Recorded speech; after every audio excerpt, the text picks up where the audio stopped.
नमस्कार बच्चों, आइए बच्चों आज के इस वीडियो में हम आओ करें वर सीखे वर्कशीट क्रमांक 55 और 56 पर कार्य करेंगे। आइए बच्चों, वर्कशीट पर कार्य करने से पहले समय सारणी के आधार पर जो भी यहाँ तारीख होगी हम उस तारीख को यहाँ लिख देंगे।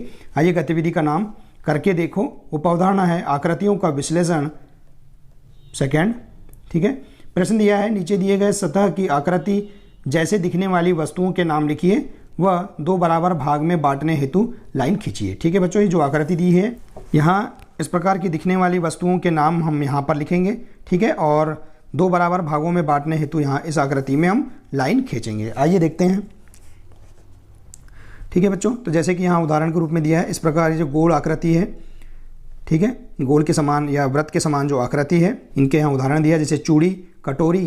देखिए बच्चों, हम यहाँ पर जो गतिविधि दिया है, इस गतिविधि में हम यहाँ जो आकृति दी है इनसे भी हम छाट कर यहाँ लिख सकते हैं। ठीक है, जैसे यहाँ पर चूड़ी, कटोरी और गोल कौन कौन सी वस्तुएं होती हैं उनके नाम लिखेंगे। तो इसी प्रकार से घड़ी, ठीक है, फिर इसी प्रकार से और देखेंगे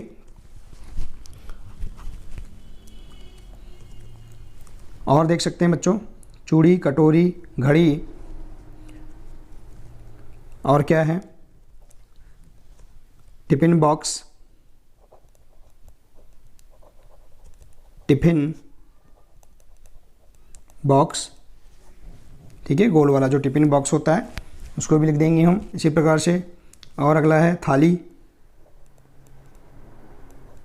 ठीक है, तो इस प्रकार से हम यहाँ पर इस आकृति जैसी दिखने वाली वस्तुओं के हमने नाम यहाँ लिखा। इसी प्रकार से दूसरा देखते हैं कि यहाँ पर ये आकृति जो दिया है ये आयत है।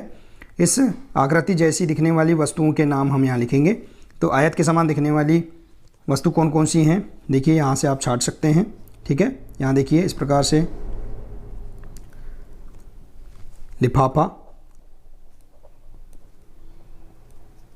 ठीक है, इसी प्रकार से और लिख सकते हैं आप माचिस की डिब्बी।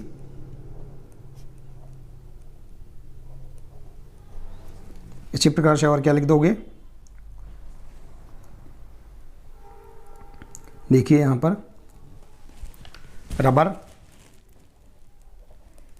ठीक है बच्चों, इसी प्रकार से और वस्तुएं देखिए अपने कक्ष में भी जो वस्तुएं इस प्रकार की दिखती हैं, टेबल, ठीक है, और बोर्ड। इस प्रकार से हम इन वस्तुओं के यहाँ नाम लिख देंगे जो इस प्रकार की आकृति जैसी दिखती हैं। ठीक है बच्चों, अगली देखते हैं आकृति। ये वर्ग के समान की आकृति है, वर्ग की आकृति है। इसके समान दिखने वाली वस्तुओं के नाम लिखेंगे हम। देखिए वर्ग के समान क्या क्या है, आप अपने कक्ष में या परिवेश में जो इसके समान दिखने वाली जो वस्तुएं उनके नाम लिख देंगे। जैसे देखिए यहाँ पर कैलकुलेटर भी लिख सकते हैं हम।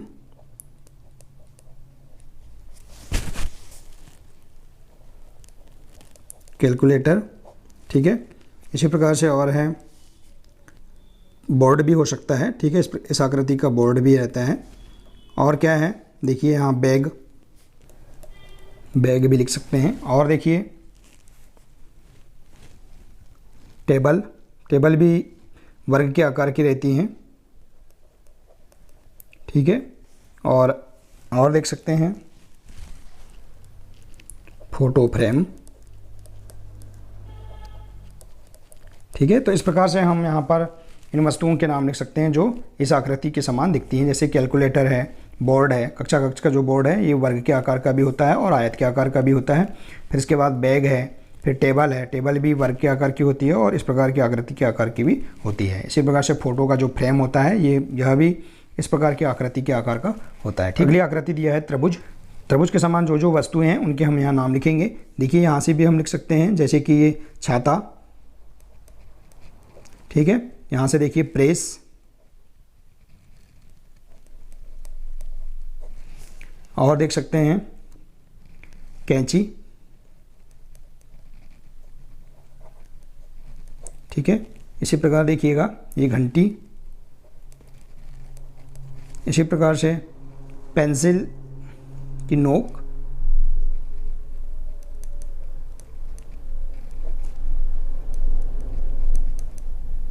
इस प्रकार से हमने इन आकृतियों के समान दिखने वाली वस्तुओं के नाम लिखा। अब देखिए यहाँ कह रहा है कि इन आकृतियों को दो बराबर भागों में बांटने हेतु लाइन खींचिए। देखिए हम इन जो आकृति है इनको 2 बराबर भागों में बांटने के लिए हम लाइन खींचेंगे। तो देखिए यहाँ एक केंद्र बिंदु होता है, इस केंद्र बिंदु से हम सीधी लाइन यहाँ खींच देंगे। देखिए इस आकृति में, तो इस प्रकार से हम इसको 2 बराबर भागों में बांट सकते हैं। इसको भी हम देखिए आप खड़े रूप में या आड़े रूप में भी इसे 2 बराबर भागों में बांट सकते हैं, या फिर हम यहाँ से भी देखिए इसको 2 बराबर भागों में बांट सकते हैं। तो ऐसी हम लाइन खींच सकते हैं। ठीक है बच्चों, इस प्रकार से इस आकृति को भी हम 2 बराबर भागों में बांट सकते हैं। ठीक है, इस प्रकार से हम लाइन खींच सकते हैं। और ये जो त्रिभुज की आकृति, इसको भी हम 2 बराबर भागों में बांट सकते हैं। यहाँ से देखिए इस प्रकार से। तो इस प्रकार से हम इन आकृतियों को 2 बराबर भागों में बांटने हैं, तो हमने लाइन यहाँ इन आकृतियों में खींचा। ठीक है बच्चों, तो बच्चों आपको यह वर्कशीट पूरी तरह से समझ में आ गई होगी। आइए हम अगली वर्कशीट देखते हैं। अगली वर्कशीट है 56। आइए बच्चों, अगली वर्कशीट है आओ करें व सीखें, वर्कशीट क्रमांक 56। इस पर हम कार्य करते हैं। बच्चों यहाँ हम वर्कशीट पर कार्य करने से पहले समय सारणी के आधार पर जो भी तारीख होगी उस तारीख को लिख देंगे। आइए गतिविधि देखते हैं। गतिविधि का नाम है करके देखो। उप अवधारणा है आकृतियों का विश्लेषण सेकंड। दी गई आकृति में कोने और भुजाएं लिखिए, 2 बराबर भाग में बांटने के लिए लाइन भी खींचिए। ये जो आकृति है इसमें कोने और भुजाएं लिखना है। ठीक है, और 2 बराबर भागों में बांटने के लिए लाइन खींचिए। देखिए हम यहाँ पर जो त्रिभुज की आकृति है इसमें कितने कोने होते हैं, कितनी भुजाएं होती हैं, हमें यहाँ बताना है। तो त्रिभुज की आकृति में कितने कोने होते हैं? 3 कोने होते हैं। देखिए 1, 2 और 3 कोने। तो यहाँ लिख देंगे हम 3 कोने। और कितनी भुजाएं होती हैं? 1, 2 और 3। ठीक है, तो 3 भुजाएं होती हैं और 3 कोने होते हैं।